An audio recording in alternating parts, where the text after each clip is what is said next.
Aix-en-Provence, octobre 2015. Ici s'ouvre un étrange procès. C'est une audience sordide, il faut le dire. Attendu dans le box, un ex-braqueur devenu tueur en série. Transféré dans ce fourgon, il a déjà été condamné à perpétuité. Patrick Salamé, c'est un tueur de...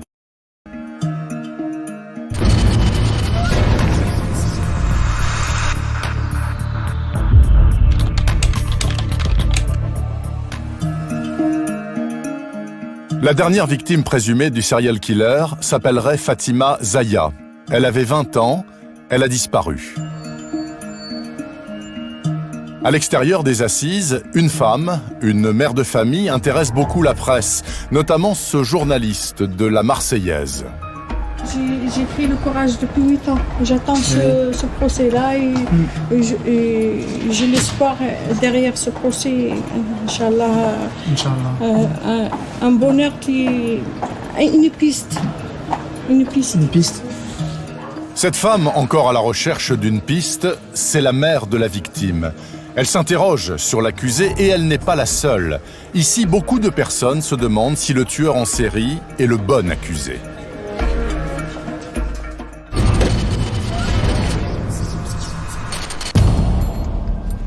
Sur le banc des parties civiles, c'est la discorde. À droite, il y a les parents de Fatima. Et à gauche, il y a Mehdi, l'ex-petit ami de la disparue. Et chose assez extraordinaire dans ce type de procès, alors que d'habitude les proches de la victime ne font qu'un, aujourd'hui, ils s'ignorent complètement. Mehdi ne regarde pas vers la famille de Fatima. Les parents de la victime sont écrasés par le chagrin. Ils ne veulent plus entendre parler de ce jeune homme car, pour eux, l'accusé attendu dans le box ne serait pas le véritable coupable.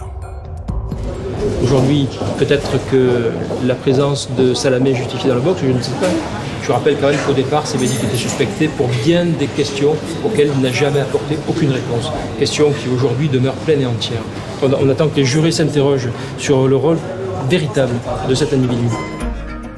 Mais pourquoi Mehdi, désigné par les parents, n'est-il que témoin dans cette affaire? Et si c'était l'accusé lui-même, que l'on compare à Landru et à Jack l'Éventreur, qui avaient réussi à semer le doute? Pour comprendre cette incroyable situation, il faut revenir 7 ans en arrière.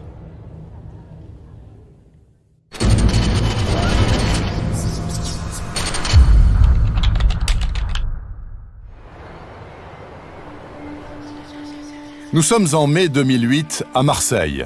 Fatima est âgée de 20 ans. Elle vit avec ses parents et son petit frère dans le quartier du Panier, dans le centre-ville. C'est un endroit tranquille, très loin des quartiers nord. Fatima est sérieuse, polie, studieuse aussi. Elle partage son temps entre ses copines et son futur mari, Mehdi. Le jour de sa disparition, elle quitte à 7h30, comme d'habitude, le domicile de ses parents pour rejoindre son lycée. C'est un trajet tout à fait habituel. Quelques jours auparavant, Fatima a publié sur Internet une annonce pour proposer ses services comme babysitter.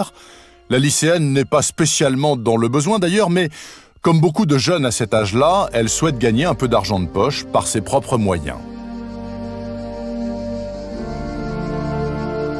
Elle reçoit un coup de fil d'un individu qui lui dit « Voilà, je suis à la recherche d'une babysitting. Est-ce que vous pourrez être disponible? Mais c'est rapide, il faudrait que ce soit après-midi parce que je vais faire une surprise à ma femme. Est-ce que vous saurez ?» Et elle est contente, Fatima est contente.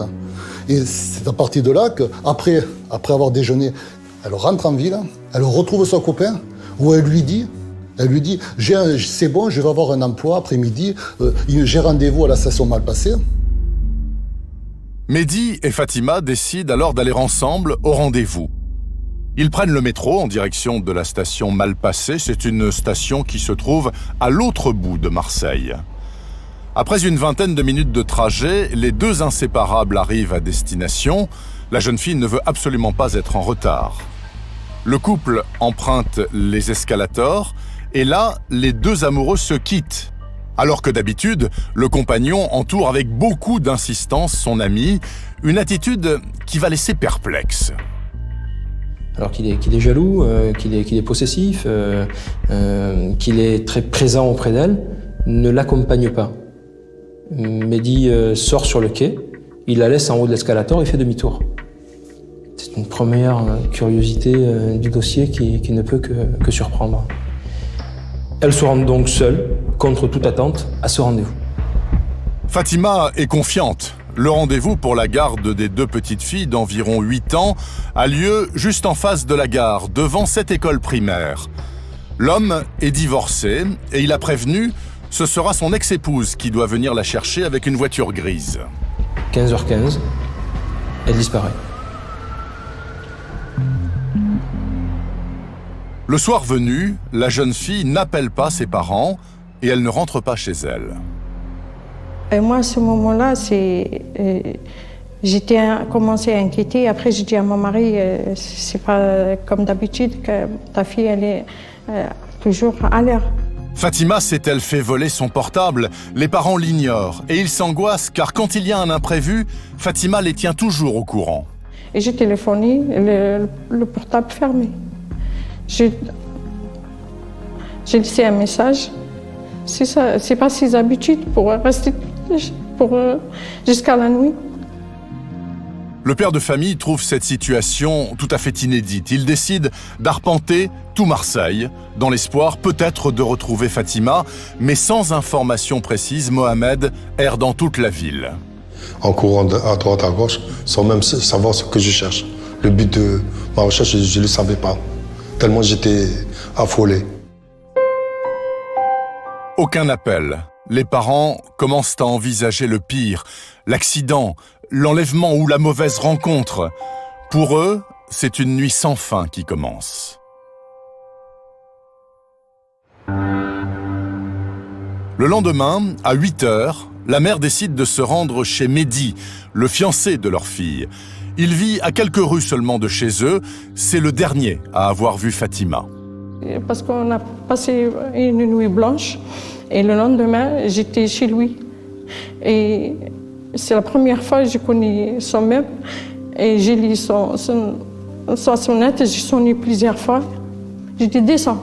Après, il est descendu et après, j'ai dit « raconte-moi ». Je n'ai pas lâché, je dis « raconte-moi ce qui se passe. Elle est où ma fille?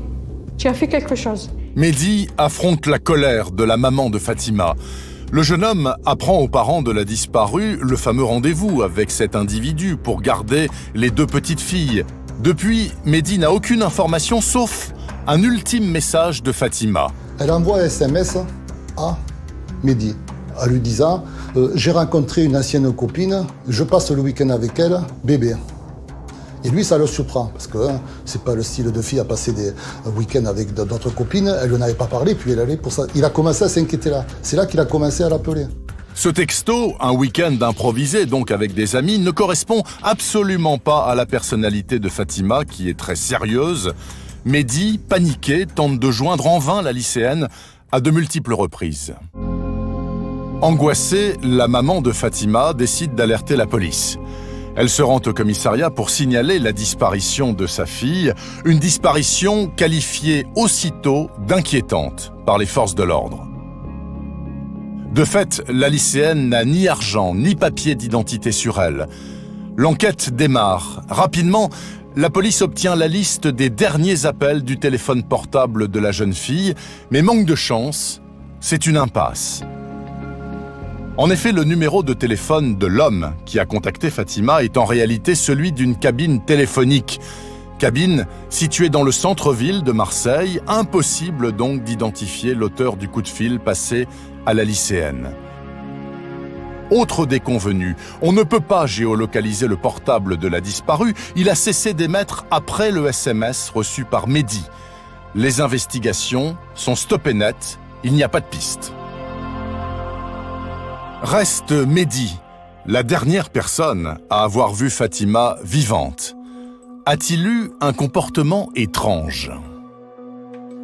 Alors que la police est saisie, alors que la famille met une grosse pression sur Mehdi, qui est quand même le dernier à l'avoir vu, et la mère lui dit « Mais enfin, tu es le garçon, tu accompagnes ma fille, et tu vas me dire, à moi, la mère qui te connaît, que tu la quittes alors que tu sais pertinemment qu'elle va rencontrer un inconnu.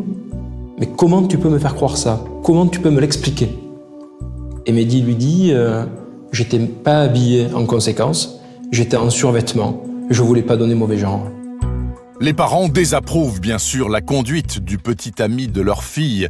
Pourquoi autant de passivité alors que le téléphone de Fatima restait silencieux?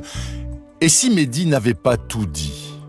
Pourquoi tu es fiancé, tu as laissé disparaître, tu n'as même pas avertir ni la police ni la famille. C'est ça que je veux comprendre. Le jour de l'enlèvement, à 17h, tous les signaux sont au rouge. Mehdi, il ne fait rien.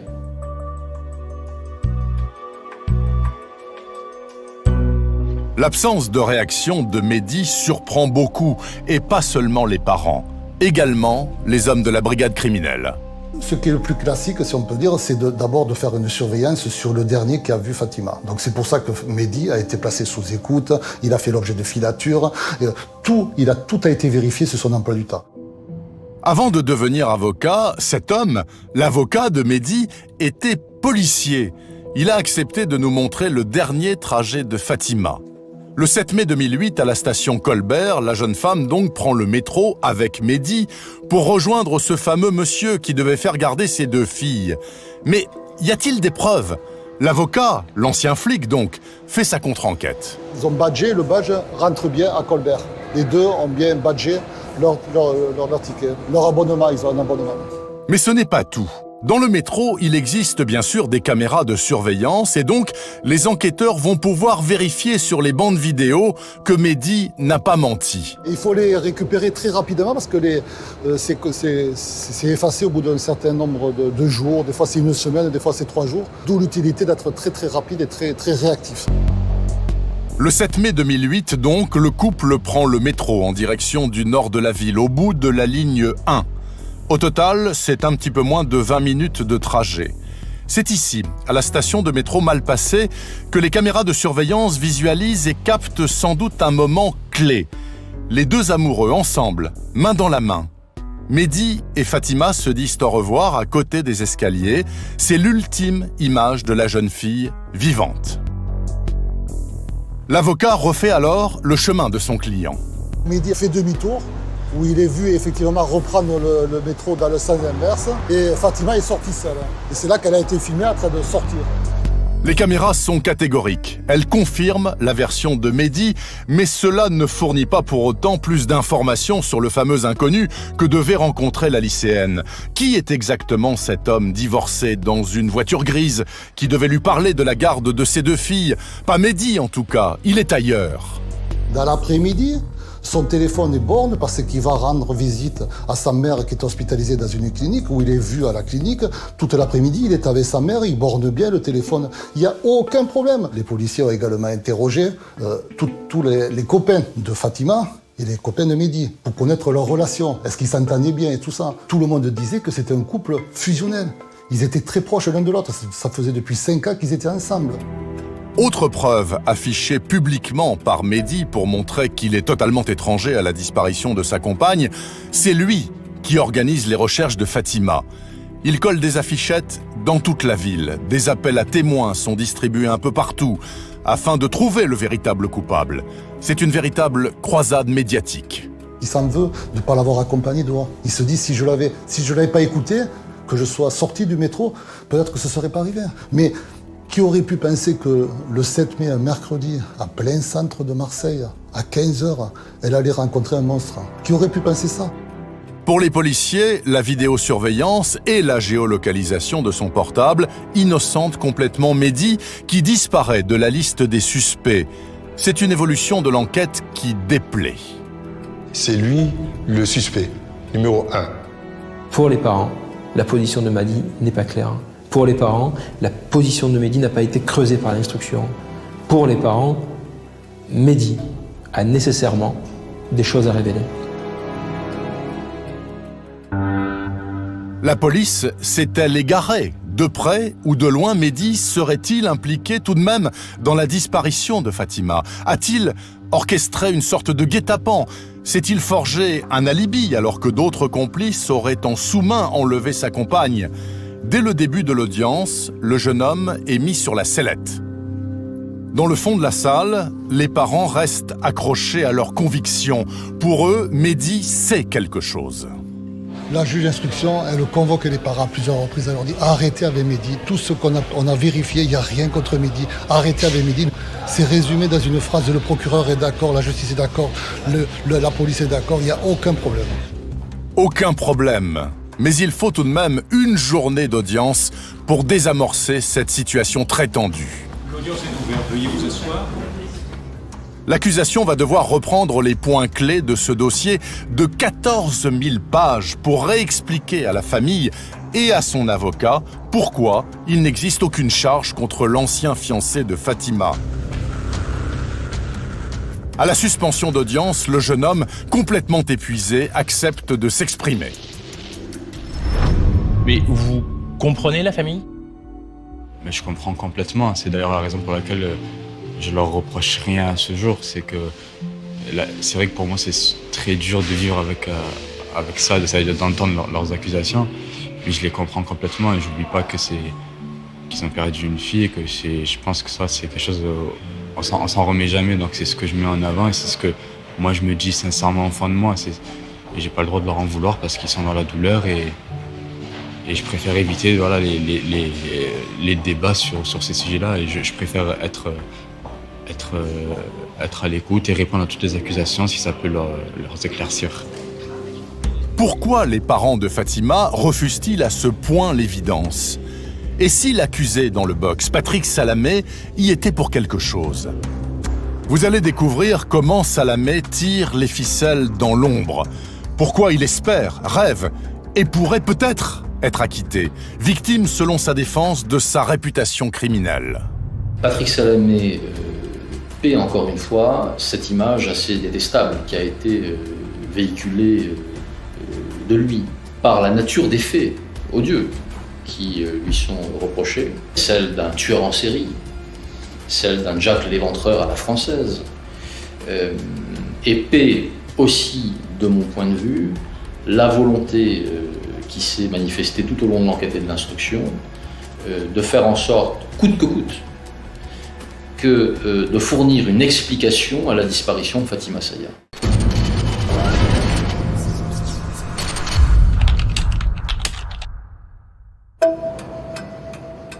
Marseille, mai 2008.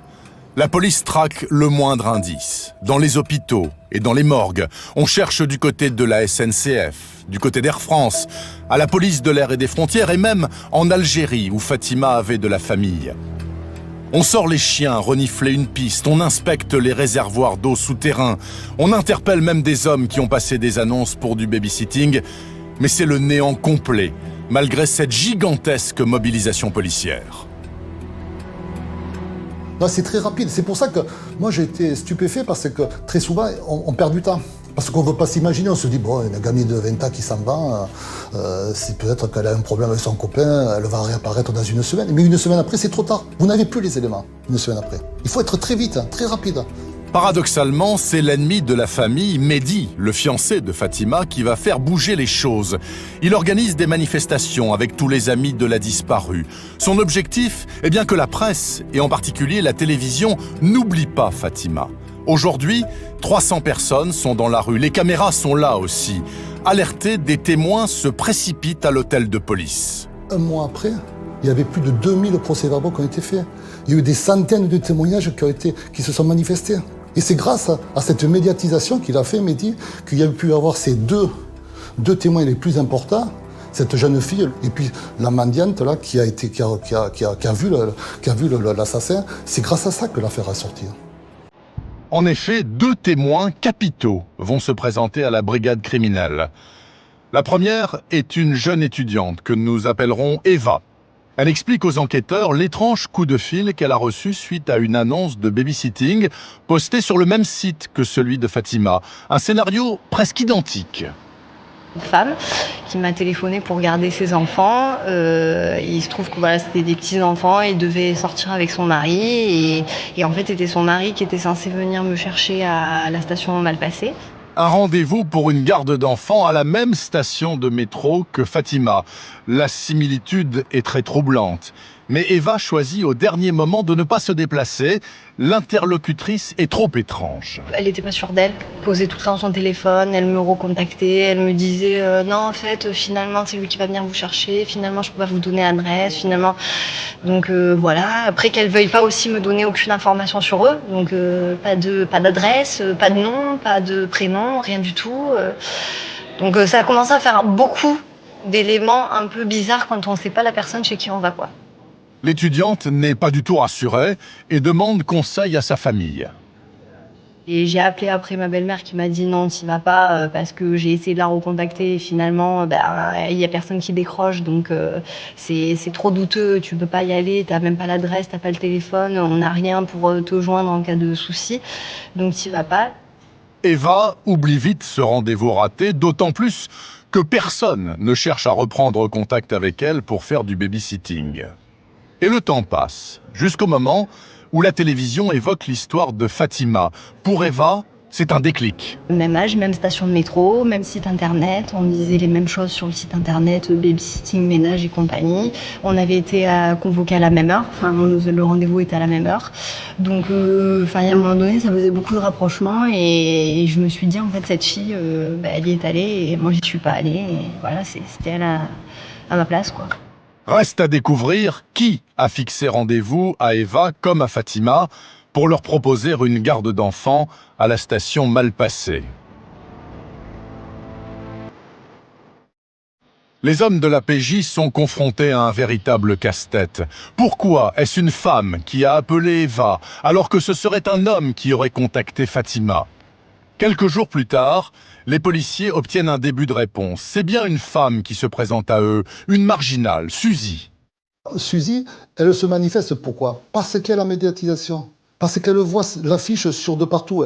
C'est une mendiante qui est près de la gare Saint-Charles, qui est là toute la journée. Et elle entend à la radio et puis elle voit des trucs comme quoi une jeune fille aurait disparu à la station Malpasset. Et quand elle entend ça, ça lui fait un clic. Elle va au commissariat et elle explique.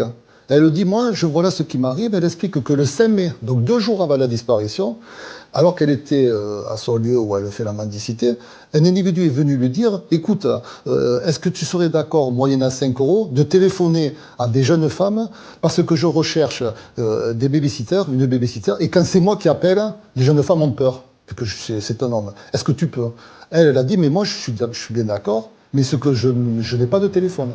L'individu décrit par Suzy aurait 40-45 ans, 1,75 m, des cheveux bruns type méditerranéen. L'inconnu lui montre la marche à suivre, il lui fournit une carte téléphonique ainsi qu'une liste de numéros. L'individu sort un papier manuscrit où il y avait plusieurs numéros de téléphone. Il venait faire son marché, l'individu. Et elle téléphone à 3 personnes. Elle téléphone à 3 jeunes filles. La première décroche pas. La deuxième décroche et la jeune femme qui décroche, elle lui dit non mais moi ça ne m'intéresse pas d'aller dans le centre-ville, je préfère garder les enfants à domicile. Donc elle se tombait. Et la troisième me dit ah ben d'accord, je suis d'accord, je viens à 19h30. Et c'est où? Ben écoutez, et là il lui fait dire à la mendiante, on passera la récupérer à 19h30 à la station Malpasset. Déjà il y avait l'histoire de Malpasset. Ce jour-là, Eva, qui trouve la communication vraiment très bizarre, reste chez elle. 2 jours après, Fatima se rend à la station de métro juste avant de disparaître définitivement. Pour la police, c'est un mode opératoire identique et c'est probablement la même personne qui orchestre les faux rendez-vous. Une stratégie réfléchie qui fait penser à un criminel chevronné. Mais comment identifier cet homme dans une ville d'1 million d'habitants? Les mois passent, la criminelle n'a pas de piste solide. C'est à la fin de l'été, à Marseille, que la PJ déniche un début de solution en faisant le lien entre 2 dossiers. Jusqu'à présent, rien n'avait évolué dans l'enquête sur Fatima. Mais une série de disparitions bouleverse la donne. Des jeunes femmes ont été enlevées. 3 qui ont abandonné le trottoir en l'espace de 2 mois. La première disparaît le 5, sa disparition est signalée le 8. L'enquête se met en marche, j'allais dire normalement, il n'y a pas d'arrière-pensée. Par contre, une deuxième qui disparaît, Puis une troisième, c'est à la troisième que les enquêteurs, que la brigade criminelle, je veux dire, ça, là il y a danger, attention, tueur en série, c'est ce qu'ils vont dire. Oui. C'est dans 3 quartiers différents de Marseille que les procès se sont volatilisés. D'abord, Irina, la première. C'est une jeune femme russe. Elle aurait disparu le 5 octobre 2008 aux alentours de 23h, boulevard Sakakini. Puis c'est au tour de Cristina, une jeune Roumaine. On n'a plus de ses nouvelles depuis le 22 octobre 2008. Elle tapinait avenue du Prado. C'est un haut lieu de la protection pour les filles de l'Est, dans la cité phocéenne. Enfin, la 3e victime, une Algérienne, Zineb. Elle est aperçue la dernière fois, en plein jour, le 7 novembre 2008, sur la Canebière, là où elle vend ses charmes depuis quelques années. C'est une tragédie pour les familles. Il faut s'imaginer la famille notamment d'Irina, qui était mère célibataire. 2 filles qui sont en Ukraine, une fille de 20 ans qui est à la fac d'économie, qui s'occupe de sa petite sœur qui a 12 ans, qui ont des contacts tous les jours sur Skype avec leur mère, qu'elle pense être restauratrice entre Nice et Marseille, qui découvrent en bloc que leur mère a disparu, qu'il y a une enquête menée sur un tueur en série à Marseille. Enfin, c'est l'avalanche, quoi. Pour la brigade criminelle, l'affaire est complexe, car les 3 belles de nuit ne se connaissaient pas. Elles n'ont en commun que le racolage. Alors comment interpeller le responsable de leur disparition? Est-ce un client amateur de filles? Ou bien un individu lambda qui ignore tout des péripatéticiennes? Peu à peu, le portrait du tueur se précise. Il y avait une mise en confiance qui était faite. C'est-à-dire qu'il les rencontrait, il les abordait, il y avait une discussion, il fréquentait le milieu de la... C'était pas un enlèvement, c'était pas un rapt. Il y avait une mise en confiance préalable. 11 novembre 2008, c'est le tournant de l'enquête. Les policiers voient débarquer dans leurs locaux un témoin crucial. C'est une jeune femme, Soumia. Elle affirme avoir été... 1 mois auparavant, elle raconte comment une passe se serait métamorphosée en véritable séance de torture. Le bourreau était l'un de ses clients, un habitué, rencontré près du boulevard Sakakini, la même où Irina, la russe, a disparu. Une nuit, ce client a conduit Soumia dans une maison, puis il l'a humiliée, effrayée et finalement... Dans l'ordonnance de mise en accusation, le calvaire de la jeune femme est dévoilé dans le détail. À l'intérieur, l'appartement était dépourvu de meubles. Il n'y avait qu'un matelas à même le sol. Son cauchemar va durer des heures. La victime est contrainte de marcher à 4 pattes sous la menace d'une matraque. Le client lui dit « Ferme, je suis le patron, et toi tu n'es qu'un chien ». Il lui portait des coups sur le visage, la poussait, lui donnait des gifles et la saisissait par les cheveux afin de lui cogner la tête contre le mur. Il lui disait « Tu as 1 minute pour enlever doucement tes boucles d'oreilles, sinon je te coupe les oreilles ». Ce jeu de rôle qu'il impose reflète une jouissance de toute puissance qui est, si vous voulez, le scénario fantasmatique qu'on repère dans la plupart des crimes en série. C'est-à-dire que le sujet est dans une sorte de ce que j'appelle d'orgie narcissique, d'ivresse de toute puissance, alors que l'autre est réduit au néant. Puis, Salamé conduit sa victime dans une salle de bain. Il la prévient avant d'entrer. « Je vais ouvrir la porte, ne crie pas !» Et voilà ce que Soumia décrit. Il y avait une femme nue dans la baignoire, les yeux levés vers le ciel. Elle était immobile et semblait morte.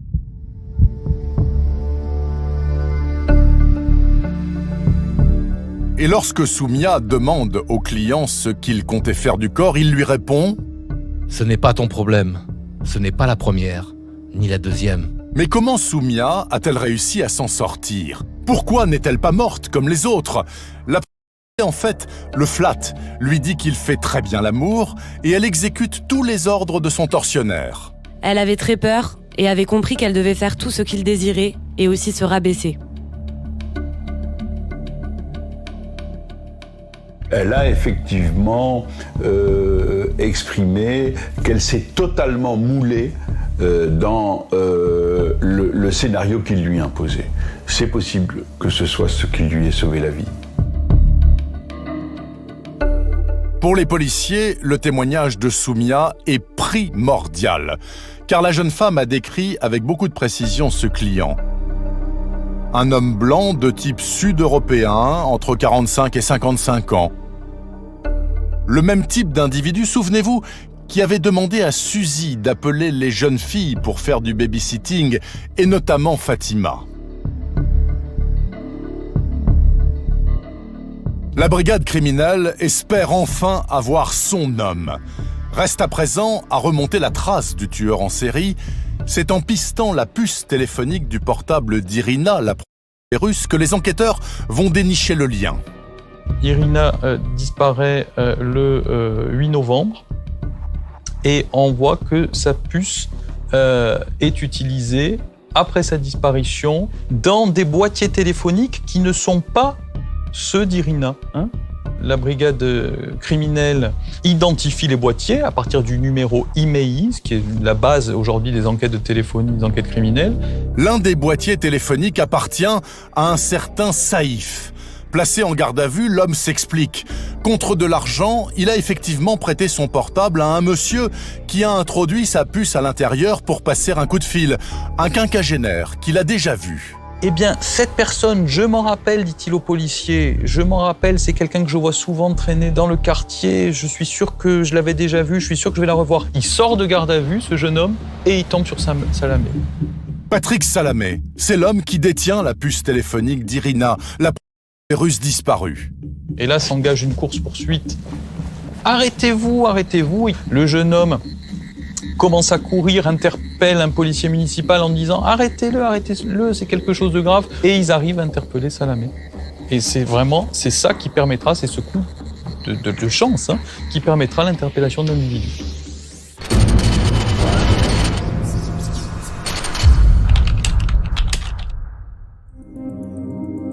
Patrick Salamé est soupçonné d'avoir assassiné 3 prostituées. Le suspect est reconnu par Soumia, la survivante. Salamé est un quinquagénaire discret avec femme et enfants. C'est un ex-braqueur qui est sorti de prison après avoir été condamné à 20 ans pour enlèvement, séquestration, accompagné d'actes de torture. C'est un ancien chef de chantier, dépressif, artiste à ses heures aussi, qui réalise des toiles très troublantes, sans dévoiler la source de son inspiration.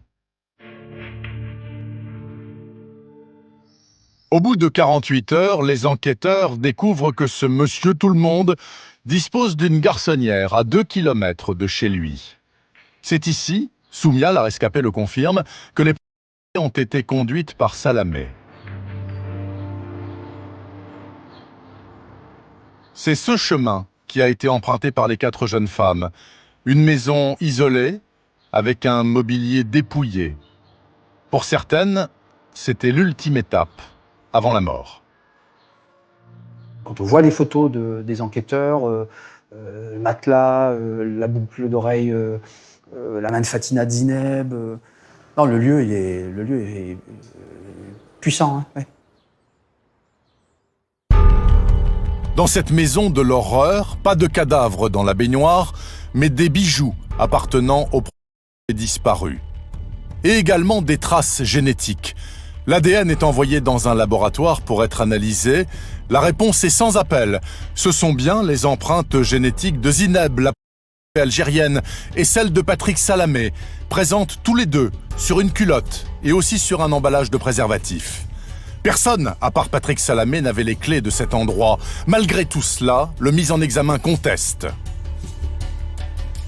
Face à ces évidences, il n'est pas idiot, c'est quelqu'un d'intelligent. Il dira effectivement, j'avoue aujourd'hui que je fréquentais les prostituées, mais je les adorais. Et ce sont des filles super, ce sont des filles fabuleuses.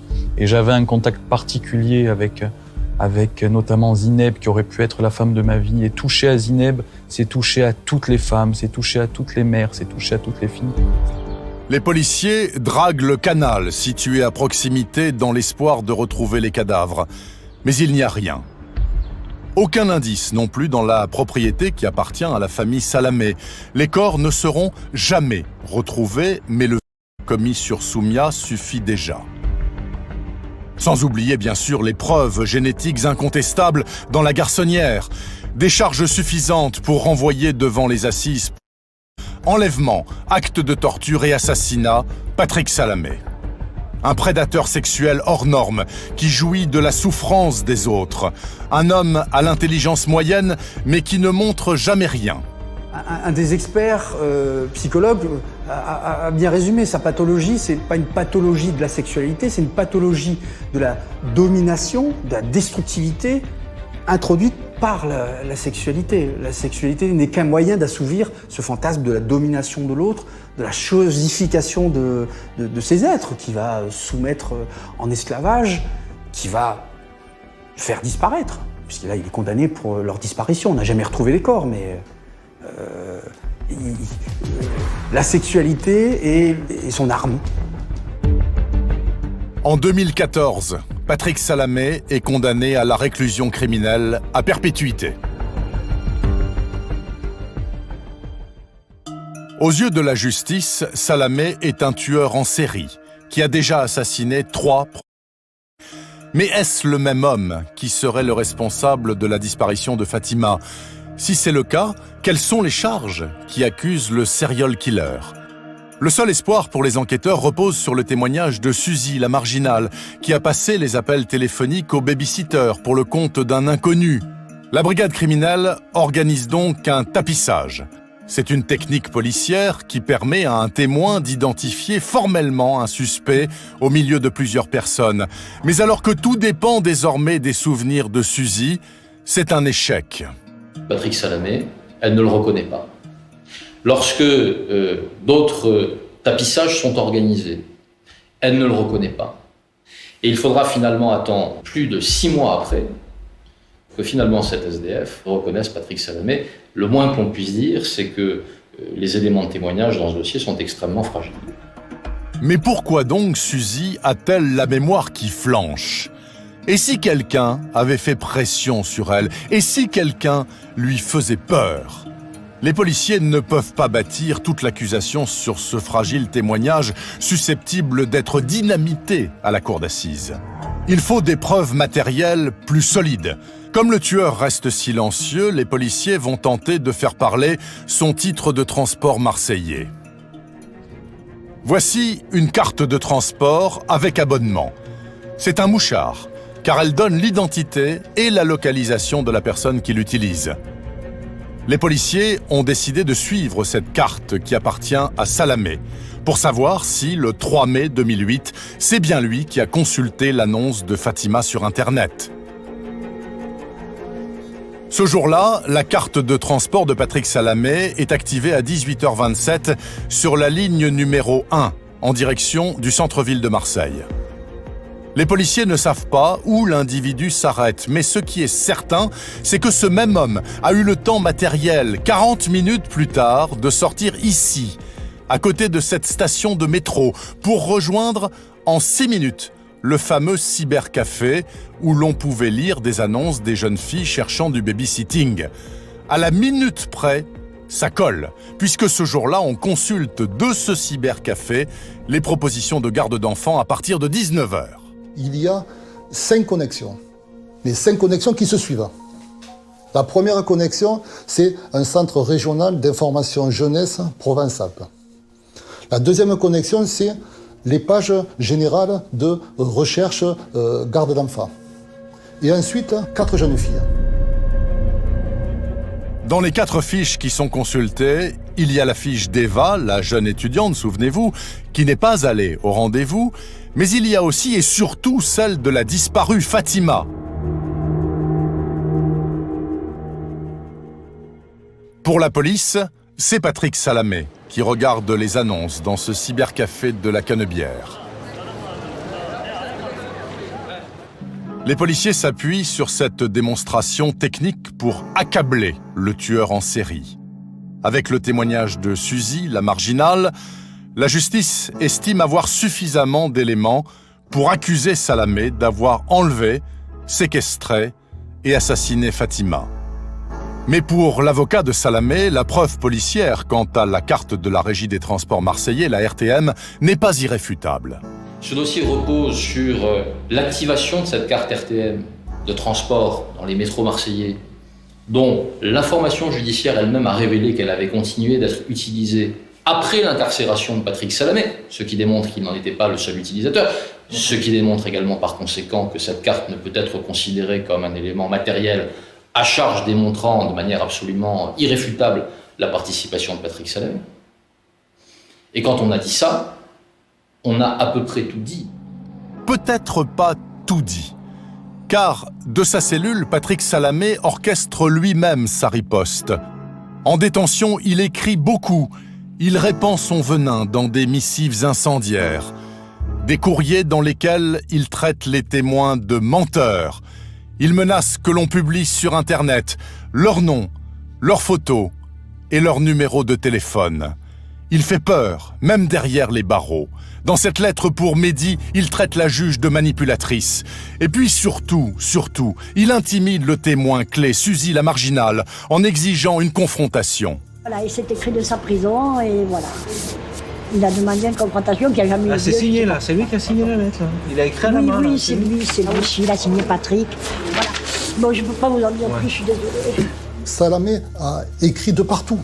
Il a écrit aux témoins. La famille a reçu également des courriers de Salamé, en leur disant « mais ce n'est pas moi, la police n'est pas arrivée à accrocher Mehdi, et c'est pour ça qu'il me désigne, je suis le coupable idéal, je suis le bouc émissaire, mais je n'y suis pour rien ». Les parents de Fatima n'ont pas été insensibles à ces courriers.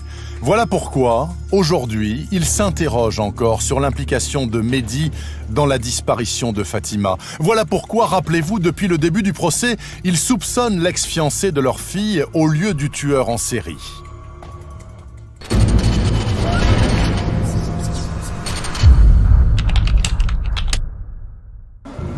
Aix-en-Provence, Patrick Salamé espère encore gagner. Le tueur en série le sait, il n'y a pas de corps, il n'y a pas d'aveu. Tout est encore possible pour lui avec une habile stratégie de défense. Et si Mehdi n'était pas très convaincant à la barre? Au bout de 7 ans, les parents de Fatima, écrasés par le chagrin, se sont laissés convaincre. Est-ce qu'ils ont trouvé l'ADN? Non. Ils ont trouvé le corps? Non. Ils ont trouvé le lien pour Fatima? Non. Il n'y a rien. Donc, il n'y a pas de preuve pour moi. Il n'y a pas de preuve solide. L'avocate générale qui passe en coup de vent le sait fort bien. Seul un témoin pourrait emporter l'intime conviction des jurés. C'est la sans domicile fixe, Suzy, cette femme que Salamé avait menacée avant son arrestation en lui disant « T'es pas une balance au moins ». Désormais, tout repose sur ses épaules. C'est un témoin crucial à qui Patrick Salamé a écrit 21 pages pour exiger un face-à-face, ce qu'elle a toujours refusé par peur. C'est la première fois que Suzy et Patrick Salamé vont se retrouver physiquement dans le même espace judiciaire. Indiscutablement, ce témoignage sera un témoignage important. Nous l'attendons, la cour d'assises l'attend, chacun l'attend. À la barre, Suzy, tremblante, n'hésite pas. Elle identifie Patrick Salamé comme étant l'homme de la cabine téléphonique. C'est lui, dit-elle. L'accusé ne montre rien, comme à l'accoutumée, mais il sait, à ce moment précis, qu'il vient de perdre son procès. Après sa déposition, Suzy sort de la salle d'audience en vacillant. Les chroniqueurs judiciaires n'en reviennent pas. Vraiment, vous nous avez un peu impressionnés là tous, hein, parce que vous avez expliqué les choses clairement, vous avez été formel. C'est malgré la crainte que vous éprouviez, vous êtes resté droite quand même. J'ai fait ce que j'ai pu. Hein. C'était quoi le plus dur pour vous? Déjà de venir jusqu'ici, j'en peux plus, mais j'en peux plus. C'est pas évident de se retrouver dans une cour d'assises. Hein. Pour la famille de Fatima, la déposition de Suzy est une véritable déflagration. Et si Mehdi n'avait rien à voir avec le crime? Et si Salamé les avait tous manipulés? Et que penser du détective privé qu'ils ont embauché? Moi, c'est fini. J'arrive pas à parler. Pour l'avocat des parents, la déposition de Suzy bouleverse absolument tout. Il faut que ses clients acceptent l'atroce vérité. Mehdi est innocent, seul Salamé est coupable. Les clients étaient réfugiés dans une citadelle d'espérance, parce que l'hypothèse de Salamé était un traumatisme absolu. Salamé, c'est la torture, c'est la perversité, c'est le supplice absolu. C'est l'issue tragique que mes clients ont refusé de toute leur force. Donc ils se sont réfugiés dans un déni absolu. Et les débats ont permis de faire éclater une vérité tellement douloureuse, tellement effrayante.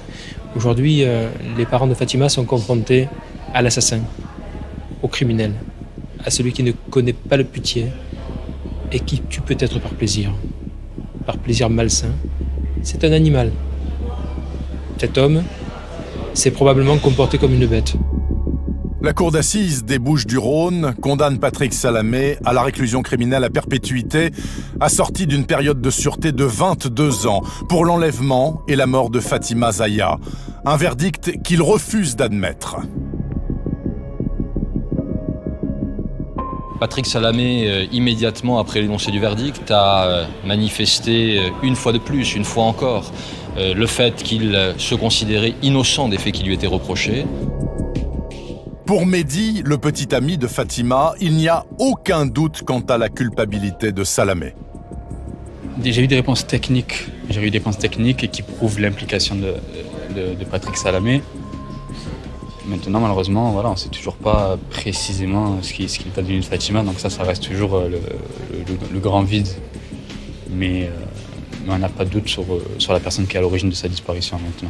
Patrick Salamé a fait appel des 2 condamnations. Il sera donc rejugé à Draguignan au printemps prochain, dans le dossier des et aussi pour la disparition de Fatima Zaya. Lorsqu'il était en liberté, l'homme était décrit par son psychiatre qu'il consultait 2 fois par mois comme, je cite, « gentil, serviable et sans aucune agressivité ». Septembre 2003, Cannes, sur la Côte d'Azur. Un homme va bientôt disparaître dans d'étranges conditions. Il s'appelle Christophe Dalmasso, 34 ans. Il quitte son domicile du centre-ville pour se rendre à 2 km de là chez ses parents, René et Lucien. Le 1er septembre 2003, Christophe est venu manger à la maison. C'était 12h30 ou 13h. Christophe est quelqu'un de très attaché à sa famille, à ses parents. Il avait des contacts très fréquents, les parents aussi lui prodiguaient beaucoup de chaleur, de tendresse. En partant, il a embrassé son papa, puis il m'a dit « À bientôt, maman ». Voilà. C'est la dernière vision que j'ai de Christophe. Ce salut de la main qui m'a dit « À bientôt, maman ». À bientôt, maman.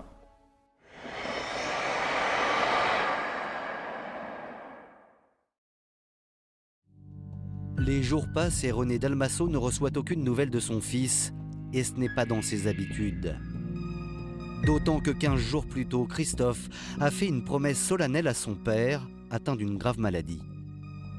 Christophe a appris que son père était atteint d'un cancer. Mon mari a dit « Tu sais Christophe, c'est toi le plus dégourdi des 3, je te confie maman et je te confie tes frères. » Et Christophe lui a dit « Je te promets papa, tu peux compter sur moi. » Il lui fait la promesse d'être encore plus présent qu'il ne l'est déjà. Le 4 septembre, l'inquiétude monte d'un cran. Christophe ne vient pas à un rendez-vous médical important pour son père, rendez-vous qu'il n'aurait raté sous aucun prétexte. Et là, mon mari et moi, on dit « Mais comment se fait-il que Christophe n'est pas venu? Mais que se passe-t-il » Elle a le pif d'une mère, en gros. C'est-à-dire qu'elle a dû sentir quelque chose. Elle a senti qu'il s'était passé quelque chose de grave. Christophe Dalmasso a maintenant disparu depuis plus d'une semaine. Lorsque son petit frère, Laurent, en déplacement à Nice, fait une découverte alarmante devant ce concessionnaire automobile. C'est le frère de Christophe qui va passer par hasard devant cette concession, voir une épave calcinée. Il fait le tour de la voiture et il restait un morceau de la plaque d'immatriculation. Et là, il reconnaît la voiture de son frère. Là, c'est la panique. J'ai dit, mais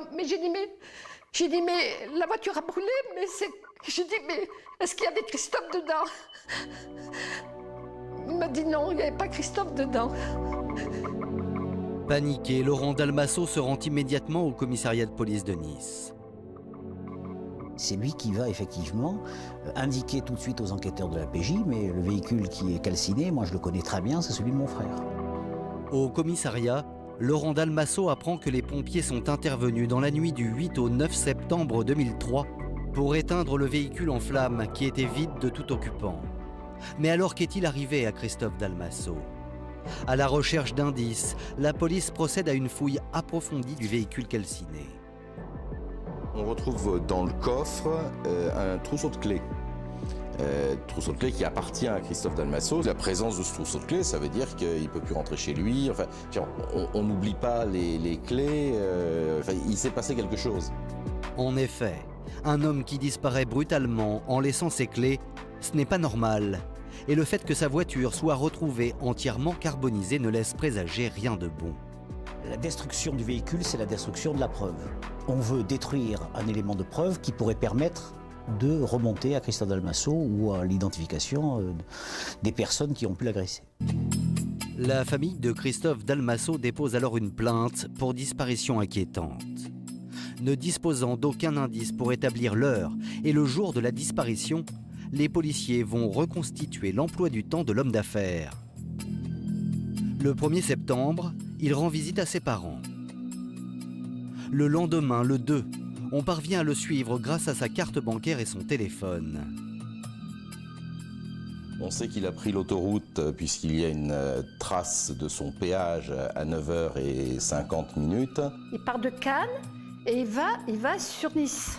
C'est la géolocalisation de son téléphone qui va permettre de dire qu'il est bien arrivé à Nice et qu'il est bien dans les parages du Château Beaulieu. Le Château Beaulieu, c'est cet immeuble de style plutôt bourgeois du centre-ville, propriété de Christophe Dalmasso. À ce stade, rien ne permet de prouver s'il est, oui ou non, rentré dans l'immeuble. Il est dans le secteur de Château-Beaulieu, à partir de 11h, il est là-bas. À 12h20, il téléphone à une certaine Mylène. Cette Mylène qui n'a rien à voir dans le dossier. Et son téléphone s'arrête à 12h35. Et à partir de 13h et après 13h, il est aux abonnés absents. Son téléphone bascule directement sur la messagerie. Aucune nouvelle.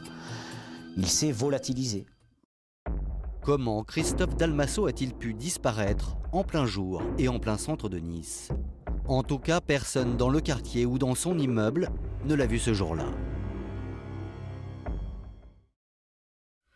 Comme il est d'usage en pareil cas, les enquêteurs vont dans un premier temps s'intéresser à la vie privée de Christophe Dalmasso. À commencer par une certaine Elisabeth, l'ex-femme de l'homme d'affaires. Il avait 17 ans, il était enfant de cœur et il a fait la connaissance d'Elisabeth, 8 ans de plus. Ça a été une relation très passionnée, que ce n'était peut-être pas une relation comme l'entendait la famille de M. Dalmasso, mais pour Christophe Dalmasso, ça a été un moment, la femme de sa vie très certainement. C'est au départ les feux de l'amour. Il est heureux, il est heureux, il est heureux. Il aime cette femme, elle, a priori, l'aimait. Elle était un peu bohème, Christophe aimait ça. Un an seulement après leur rencontre, Christophe et Elisabeth se marient. Il n'a que 18 ans et pourtant il n'hésite pas à donner à sa nouvelle femme une véritable preuve d'amour. Cette femme a une petite fille de 5 ans qui s'appelle Lucie, qu'il va quelques années plus tard, enfin quelques temps plus tard, reconnaître. Il va donc lui donner son nom, il va l'adopter et elle s'appellera Lucie Dalmasso. C'est un vrai geste d'amour envers Elisabeth. Et je crois que par la suite, il s'est comporté vis-à-vis de cet enfant comme son père, l'élevant et faisant tout ce qu'un père peut faire pour ses enfants. 5 ans plus tard, le bonheur du couple va voler en éclats. Quand Christophe découvre soudain les infidélités d'Elisabeth, c'est la rupture. Elle est partie sans rien dire. Elle a disparu pendant 6 ans. Les 3 premières années, donc selon lui, il a très mal vécu. Donc il a été un peu déprimé. Il était vraiment dans la souffrance. Je ne pouvais plus prononcer je lui disais Elisabeth. À peine je disais Elisabeth, il éclatait en sanglots. Christophe Dalmasso mettra 4 ans à surmonter son chagrin. Il finira par renouer des relations pacifiées avec son ex-épouse. Il continuera de s'occuper de sa fille adoptive. Après avoir épluché la vie privée de l'homme d'affaires, les enquêteurs n'ont trouvé aucun indice permettant d'expliquer sa mystérieuse disparition. Alors, ils vont chercher du côté de sa fortune, car l'homme est riche, très riche. Il est riche, il pèse environ 15 millions d'euros. Une fortune colossale, acquise très rapidement et dont l'origine est un petit peu obscure. Dans leur enquête, les policiers découvrent que Christophe Dalmasso a hérité par 2 fois, en 1988 et en 1998, de 2 vieilles dames particulièrement généreuses. Ce qui est très important, c'est surtout ce qui a monopolisé les enquêteurs, c'est l'héritage corse. Puisque c'est Madame Glenzer qui l'a institué légataire universel. Madame Glenzer est une centenaire décédée en Corse en septembre 1998. Elle lègue toute sa fortune au seul Christophe Dalmasso. En conséquence, je lui lègue tous les biens meubles et immeubles qui composeront ma succession le jour de mon décès, sans aucune exception ni réserve. À seulement 29 ans, Christophe Dalmasso devient millionnaire et se retrouve à la tête d'un empire immobilier. Il va hériter de terrains, 21 hectares, du côté d'Île-Rousse, en Corse, sur lequel il va faire des terrains constructibles, sur lesquels il va d'ailleurs faire des programmes, notamment un golf. Il avait son château Beaulieu, il avait ses appartements, il en a racheté d'autres. L'héritage intrigue les policiers, car Christophe Dalmasso n'avait aucun lien de parenté avec Madame Glenzer. Les enquêteurs s'interrogent un peu sur l'origine de cette fortune, savoir s'il n'y a pas eu un abus de faiblesse sur cette vieille dame. Il a eu ce que j'appellerais peut-être un travail d'approche avec certaines personnes qui étaient susceptibles de lui léguer leurs biens, etc. Bon, alors, sur le plan d'une morale stricte, on peut peut-être s'interroger. Les enquêteurs découvrent que Christophe Dalmasso a rencontré la vieille dame grâce à sa femme, qui était sa dame de compagnie. Peu à peu, l'homme devient très proche, un peu comme un membre de la famille. Elle disait toujours, j'aurais aimé un petit comme Christophe. Il avait beaucoup de tendresse pour cette dame. Il lui a donné de l'affection. Il lui faisait la lecture. Il la promenait. Je disais, mais tu en feras autant pour moi? Mais j'avais pas eu de réponse. Christophe Dalmasso était-il un homme intéressé par l'argent? Nous avons posé la question à sa mère. Sa réponse est sans ambiguïté. Je pense. Voilà, je pense.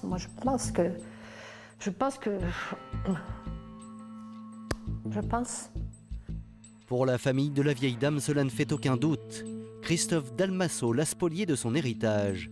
D'ailleurs, les enfants de Madame Glenzer portent plainte devant les tribunaux pour abus de faiblesse.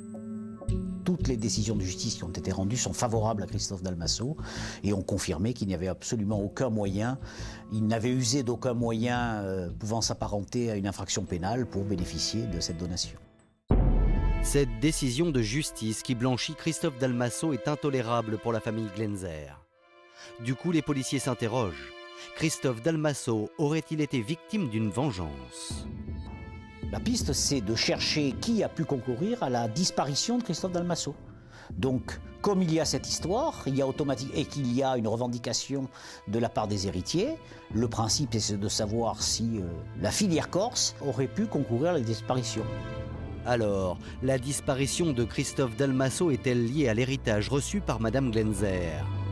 Tout le laisse penser, car seulement 4 jours après la disparition de l'homme d'affaires, un incendie ravage complètement l'une des propriétés corses dont Christophe avait hérité.